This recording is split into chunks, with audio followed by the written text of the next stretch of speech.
Permita dizer isso. Aqui está o coração da Bíblia. A Bíblia diz que todos pecaram e destituídos estão da glória de Deus. Não há justo nenhum sequer, nenhum sequer. A Bíblia diz que nós pecamos por palavras, a Bíblia diz que nós pecamos por obras, nós pecamos por omissão, nós pecamos até por pensamentos. A Bíblia diz que no dia do juízo final, todos estarão lá perante Deus, para dar conta da sua vida, e o reto juiz é o Senhor Jesus Cristo. E diz a Bíblia que os livros serão abertos, e nós vamos ser julgados segundo o que estiver escrito nesses livros. Primeiro quesito, vamos ser julgados pelas nossas palavras. E a Bíblia diz que nós vamos dar conta no dia do juízo por todas as palavras frívolas que nós proferimos. Certamente você deve se lembrar, você já falou muita coisa que não devia ter falado. Já falou mal dos outros, já xingou, já falou palavrão, já contou piada imoral, já mentiu. Ah, mas eu não lembro mais não. Falei, não lembra não? Está lá nos anais do tribunal de Deus. Nesse quesito, todos nós reprovados, condenados.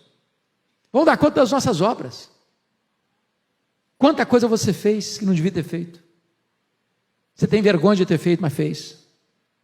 Até não lembra mais, mas está lá. Nesse quesito, condenado. Nossas omissões. A Bíblia diz que você sabe que deve fazer o bem e não faz, você está pecando. Mas, diz a Bíblia, se você guardar toda a lei e tropeçar num único ponto, você está pecando. Culpado da lei inteira. Você pode estar dentro da sua casa, não falando mal de ninguém, não fazendo mal para ninguém e cometendo um pecado de omissão. Nesse quesito, condenado. Mas a Bíblia diz que só o tribunal de Deus tem competência para julgar foro íntimo. Deus julga pensamento, porque Deus conhece pensamento. Passam pela nossa cabeça milhares, alguns dizem 10.000 pensamentos por dia. Quantos deles nós temos vergonha de contar para o amigo mais íntimo? Pois Deus trará tudo isso à tona. Talvez você diga assim, bom, mas se eu for botar na balança o que eu faço de bom e o que eu faço de ruim, eu acho que ganha o que eu faço de bom. Mas não é assim que funciona não. Não é assim não. Não é um placar assim de 5-4 não. Um pecado só afastaria você do céu. Porque o céu não pode entrar pecado. Preciso dizer a vocês algo chocante. Só gente perfeita pode entrar no céu. Lá no céu não pode entrar pecado. Nada contaminado entra lá. Tem algum perfeito aqui? Como é que fica então? A questão fundamental é essa, irmãos, e até você entender isso, o Evangelho não pode ser plenamente usufruído.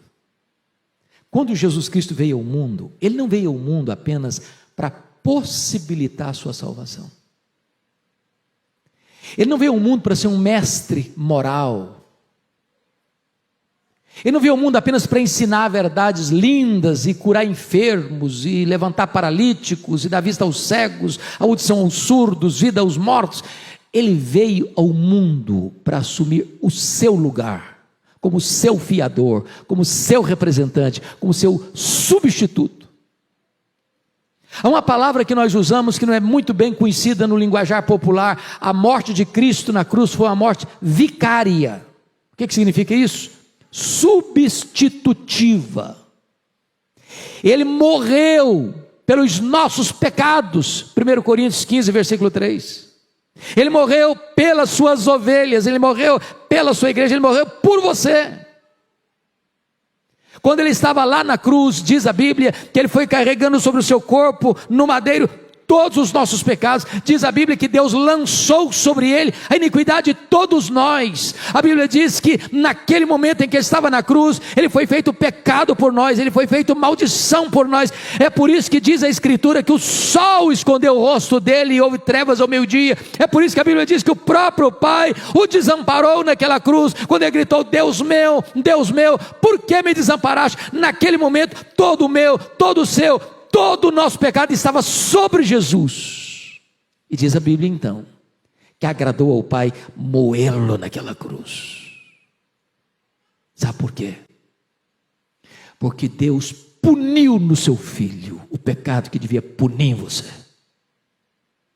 A lei exigiu que a morte dele acontecesse, porque o salário do pecado é a morte. Quando Jesus morreu naquela cruz, 3 coisas aconteceram. Primeiro, Deus não colocou na sua conta os seus pecados, diz Paulo em 2 Coríntios 5, 18 a 21. Segundo, Deus colocou a sua dívida na conta de Jesus, e Jesus foi para a cruz e pegou o escrito de dívida que era contra você, o rasgou, o anulou, o encravou na cruz e deu um brado: está pago, está consumado, aquele que crê em mim não deve mais nada. E Deus vai lá na sua conta, lá no tribunal do céu, lá na sua ficha, e bota um saldo infinito na sua conta, toda a justiça de Cristo. Quando Deus puxa sua ficha no tribunal do céu, não só está perdoado, não, está lá um saldo positivo. Toda a justiça de Cristo está na sua conta. É por isso que a Bíblia diz que não há nenhuma condenação mais para aqueles que estão em Cristo Jesus, nosso Senhor. É por isso, meus amados, que Paulo não podia terminar de outra maneira, a não ser terminando assim: e aos que Deus justificou, a esses Deus também glorificou.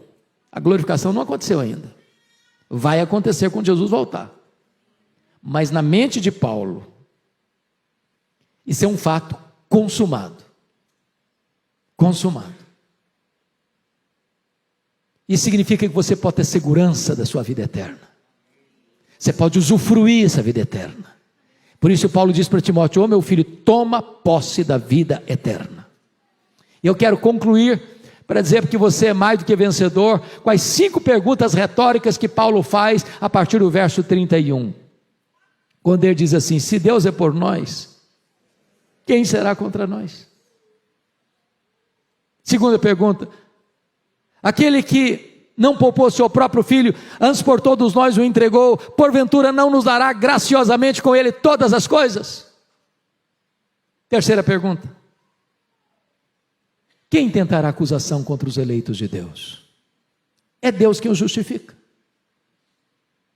Quarta pergunta: quem os condenará? É Cristo Jesus quem morreu, ou antes quem ressuscitou, o qual está à destra de Deus e também intercede por nós.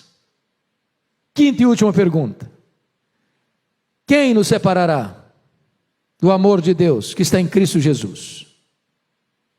E ele responde: nem tribulação, nem angústia, nem perseguição, nem fome, nem nudez, nem perigo, nem espada, nem qualquer outra criatura poderá separar-nos do amor de Deus, porque eu estou bem certo de que nem a morte, nem a vida, nem anjos, nem poderes, nem altura, nem profundidade, nem qualquer outra criatura poderá separar-nos do amor de Deus que está em Cristo Jesus, nosso Senhor. Oh amados, que tão grande salvação, que tão grande segurança, que bênção gloriosa. Em Cristo nós somos mais do que vencedores. Então levante a sua cabeça, você é mais que vencedor.